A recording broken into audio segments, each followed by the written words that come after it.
E aí, pessoal, beleza? Hoje nós vamos começar a falar sobre gramática mesmo, classe morfológica e sintaxe.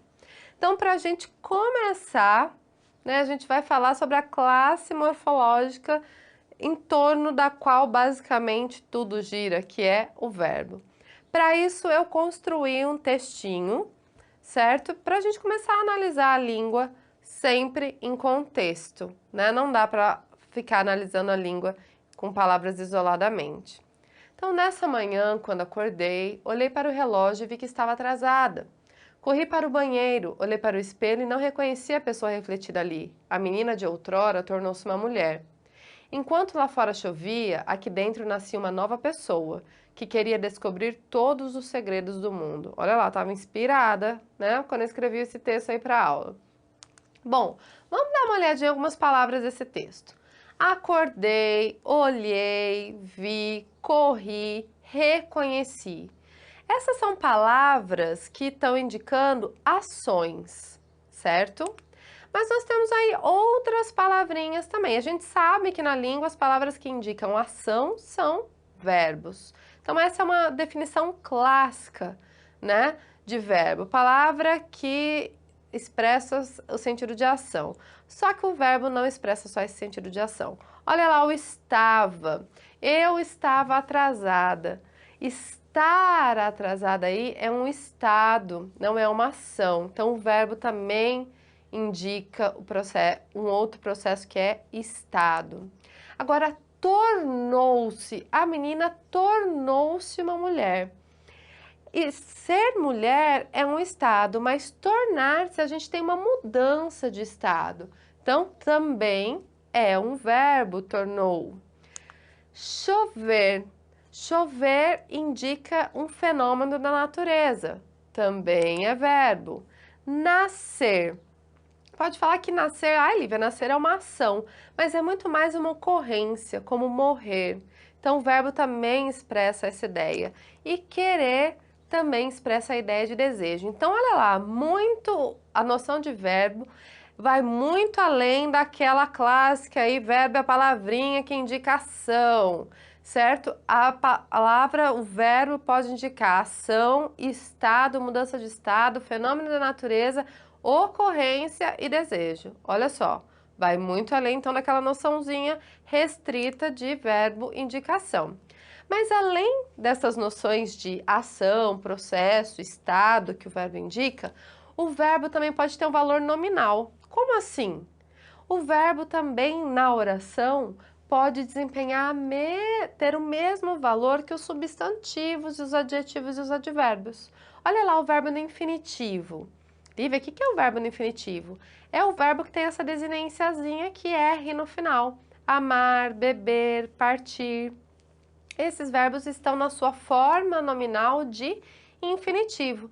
E eles têm valor na oração de substantivo. Por exemplo, o amar é lindo.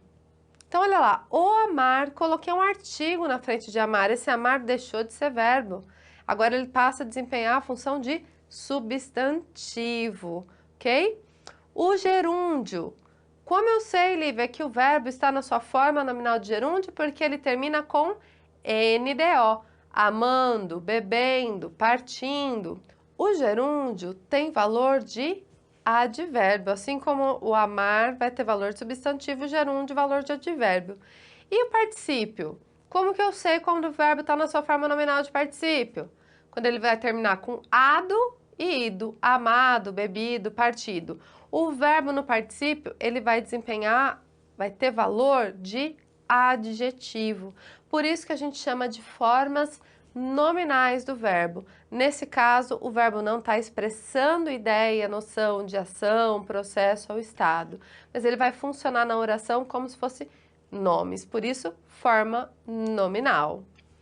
O verbo é uma palavra, né, com origem lá no latim na palavra verbum, que significa palavra, no termo verbo, que significa palavra.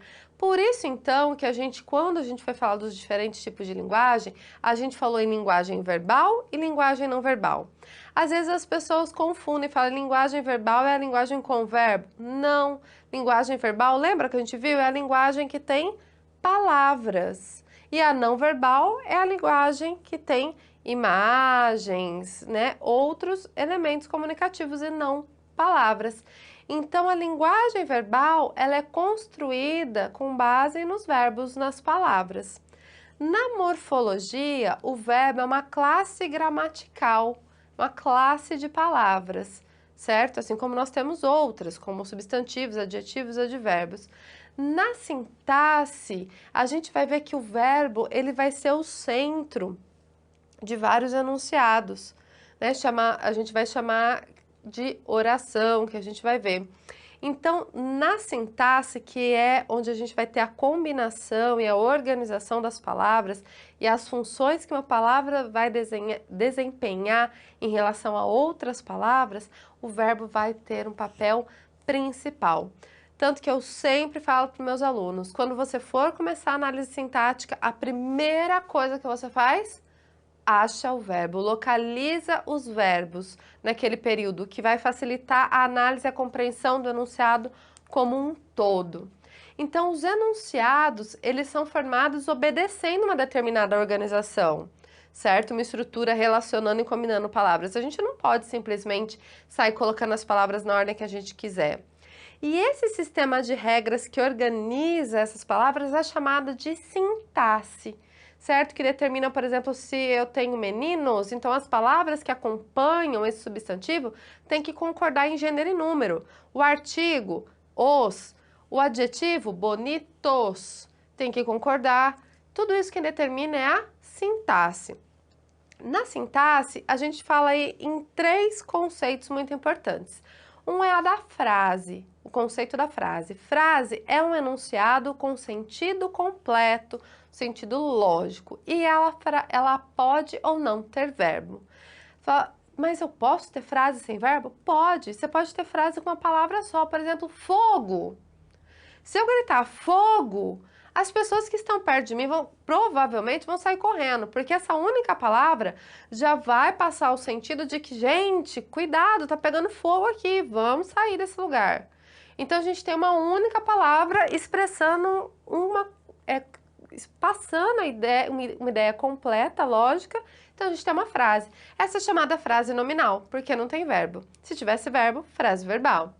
Agora, a oração vai ser o enunciado organizado em torno do verbo ou de uma locução verbal. Lívia, você não falou de locução verbal ainda. Locução verbal é quando a gente tem 2 verbos funcionando como um único verbo. Então, a oração é o enunciado organizado em torno do verbo ou da locução. Para cada verbo que eu tiver, eu tenho uma oração, certo? E período. Período vai ser o enunciado também com sentido completo, que vai possuir uma ou mais orações. E ele é marcado, o período, pelo ponto final. Quando a gente fala ponto final em período, a gente pensa naquele pontinho único, né, que termina, encerra uma frase, mas a gente também tem que pensar no sinal de exclamação, no sinal de interrogação e nas reticências.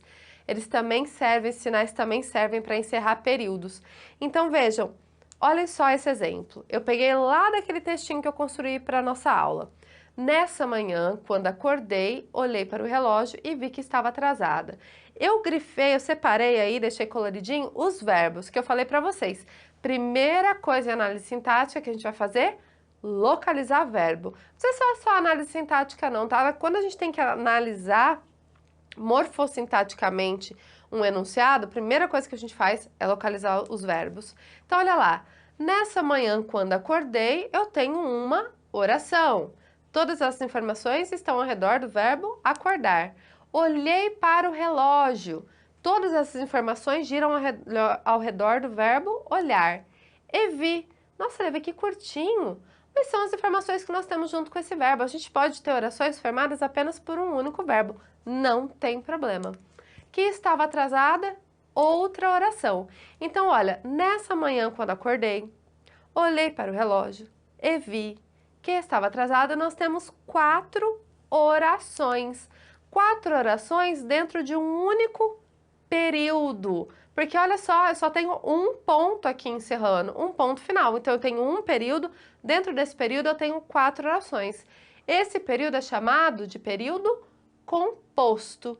Se eu tivesse apenas uma oração no período, ele ia ser chamado de período simples. Então olha lá, as orações, e eu separei os verbos dessas orações. Veja que o estava tá aqui embaixo, separadinhos, isoladinho. Por quê? Acordar, olhar e ver são verbos que carregam um sentido neles. Esses verbos que indicam aí ação são chamados de verbos nocionais. Eles vão indicar ações e processos.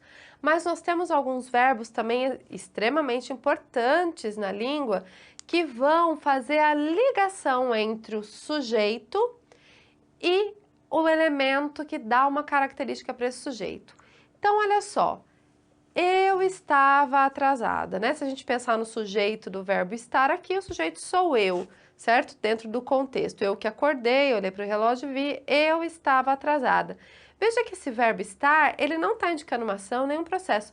Ele está ligando a característica de atrasada ao sujeito eu. Então, por isso ele é chamado de verbo de ligação, verbo de estado também, porque ele conecta o sujeito ao predicativo do sujeito. Predicativo do sujeito nada mais é do que uma característica do sujeito que está lá dentro do predicado, sendo atribuída ao sujeito.